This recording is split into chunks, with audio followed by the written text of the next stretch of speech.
Bonjour à tous, aujourd'hui je vais vous faire une vidéo sur les livres adaptés en série. Pourquoi, si on regarde une série et qu'on découvre plus tard qu'elle est adaptée d'un livre, pourquoi lire le livre? Et inversement, si on lit un livre, pourquoi regarder la série qui est adaptée? Bien sûr, c'est des arguments arbitraires et je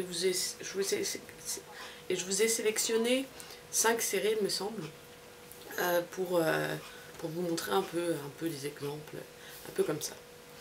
Alors, en premier lieu, Game of Thrones, donc la série. Pourquoi regarder cette série? Tout simplement parce que cette série est une série donc, de HBO, donc c'est pas pour tout public. C'est gore, il y a du sexe, de la violence, du sang. C'est du même genre que Spartacus et autres. Et soit on accroche, soit on n'accroche pas. C'est un univers complexe, donc c'est tiré du livre donc de J.R.R. Martin, et c'est le même monsieur donc, qui fait la série aussi. Donc c'est vraiment fidèle. Je vous les montre en photo le livre parce que je ne l'ai pas. Je ne l'ai pas lu, j'ai regardé la série et j'ai très envie de me plonger dans les livres parce que les livres sont encore plus détaillés. Et la série est du coup très fidèle au livre. Pourquoi regarder la série? Parce que récemment, il s'est passé des choses qui ne se sont pas encore arrivées en livre. C'est l'auteur qui nous l'a dit et que les livres vont arriver. Les livres sont racontés de plusieurs points de vue, si je ne dis pas de bêtises, mais on ne sait pas tout. Justement, quand on a un point de vue, donc on a le développement du premier point de vue au début du livre, et puis à la fin du livre, on voit comment un autre personnage a vu l'événement. Du coup, on ne sait pas tout de suite, alors que dans la série, on sait un peu tout de suite, vu qu'on voit tout un peu en même temps. C'est l'inconvénient de la série, c'est qu'on n'a pas on a moins de suspense que dans le livre. Mais donc, on peut regarder la série, l'apprécier et ensuite lire le livre et l'apprécier également, redécouvrir des personnages, redécouvrir des événements un peu différemment, et inversement, on peut lire le livre et découvrir différemment certains événements. Les deux sont très bons. Ensuite, je vais vous parler de Beaten.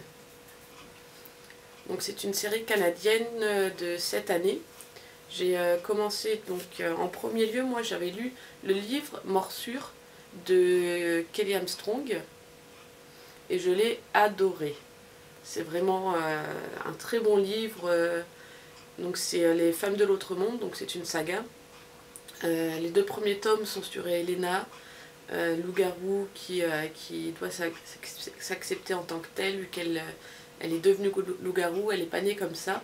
Et on suit son acceptation le long des 2 tomes. Et ensuite, j'en suis qu'au tome 3. Au tome 3, on suit un nouveau personnage qu'on a rencontré dans le tome 2. Et c'est sur la sorcière. Donc on expand un peu l'univers, on parle de démons, de sorcières. Et donc la série, donc elle en est qu'à la saison 1 et elle parle que donc, du tome 1. Et donc pourquoi, si on a regardé la série, lire le livre? Là c'est déjà un peu plus compliqué parce que... Comment expliquer ça? Parce que dans la série, au début, les premiers épisodes sont plus ou moins fidèles au livre. On retrouve la trame principale, l'histoire, les personnages, mais au fur et à mesure des épisodes, on s'éloigne trop du livre à mon goût. Du coup, j'ai arrêté de regarder la série, je l'avoue, et ça m'a dérangée. Mais si on a regardé que la série et pas lu le livre, l'inverse va être tout aussi différent. Je ne veux pas dire le détail qui fait chambouler le pourquoi. Donc là, mon avis, c'est qu'il faut regarder soit l'un soit l'autre. On ne peut pas faire les deux parce que les détails sont trop importants. Ce détail-là est trop important. Ça touche une trame importante de l'histoire qui fait que c'est dérangeant et du coup on ne peut pas lire d'un côté la saga et de l'autre côté regarder la série, on ne pourra pas. Ensuite, donc, je vais vous parler de Pretty Little Liars, donc la série qui en est saison 5 si je ne me trompe pas, et donc de son homologue, Les Menteuses, de... je sais pas du tout, je suis désolée, Sarah Shepard. De Sarah Shepard. Donc, pourquoi? Alors, dans le livre, elles sont plus jeunes que dans la série. Et la série, moi j'ai regardé la série, je n'ai pas les livres, pareil. Et la série, j'ai décroché au bout de la saison 3 ou 4 parce que c'était trop... on ne nous donnait pas assez de pain à manger. Ça vogue sur le mystère, sur qui a tué Ali, qui est A, qui... Mais on ne nous donne pas assez de petits ingrédients. Et j'ai dû satisfaire ma curiosité en allant voir sur Wikipédia l'histoire du livre. Et c'est là que j'ai vu que c'était différent et que l'histoire du livre était vraiment bien. Et je sais pas s'il donne vraiment les détails comme il faut, mais donc c'est différent, mais en étant quand même assez identique. Du coup, je pense personnellement qu'on peut faire les deux. Regarder la série et lire le livre... pas en même temps, hein, j'entends, mais si on a lu toute la saga littéraire, on peut se mettre à regarder la série et inversement. Si on a fini la série, on pourra lire le livre pour avoir d'autres détails, parce que les personnages sont différents, donc c'est vraiment deux entités à part. Donc là, à l'inverse de Game of Thrones, où c'était pareil, le même esprit, la même histoire, et on peut avoir des détails en plus, là c'est deux histoires séparées, mais qu'on peut lire. Donc, comparé à Morsure où c'est juste un détail qui change mais que ça nous casse l'un ou l'autre. Du coup, pour moi, on peut faire les deux. Ensuite, j'ai True Blood. Donc la série qui vient d'entamer sa dernière saison et le livre La communauté du Sud de Charlaine Harris. C'est bien ça, hein? Si, c'est ça. Charlaine Harris. Donc moi, j'ai d'abord commencé par le livre que j'ai trouvé, c'était mon premier beatlit, je l'ai trouvé, c'est lui qui m'a fait mordre, grâce à lui que je suis fan de ce genre, que j'en lis encore aujourd'hui, et donc avec tous les personnages, tout ça. Et ensuite j'ai commencé à regarder la série, et pendant que je regardais la série, je lisais en parallèle le livre. L'un et l'autre ne m'a pas dérangé, parce qu'ils sont assez similaires, et on retrouve l'esprit, on retrouve la trame principale de l'un et de l'autre. C'est juste dans les dernières saisons, donc dans l'avant-dernière et celle d'avant, les deux dernières saisons que j'ai vues, donc pas celle qui a commencé dimanche bien sûr. Donc dans ces deux dernières saisons, ils ont pris un écart. Ils sont écartés de la trame du livre, et ça m'a pas dérangé plus que ça du coup. Et c'était quand même plaisant à regarder, à trouver des personnages et justement à voir comment ils auraient pu tourner si les choses se seraient passées autrement. Et donc pareil, je peux pas trop en dire pour pas trop spoiler les gens. Et donc pour ma part, True Blood, on peut dire les deux parfaitement côte à côte. On n'a pas à attendre la fin de la série ou quoi qu'est-ce. Et en dernier, je vais vous parler de The Sand de Cass Morgan. Donc il y a une série de cette année, pareil. Pour ma part, je n'ai pas lu le livre, mais j'ai regardé la série. La série, elle m'a happé complètement. Je voulais savoir la fin de la série. Bon, méga suspense à la fin de saison, hein, comme on est habitué, hein, c'est ça le problème. Et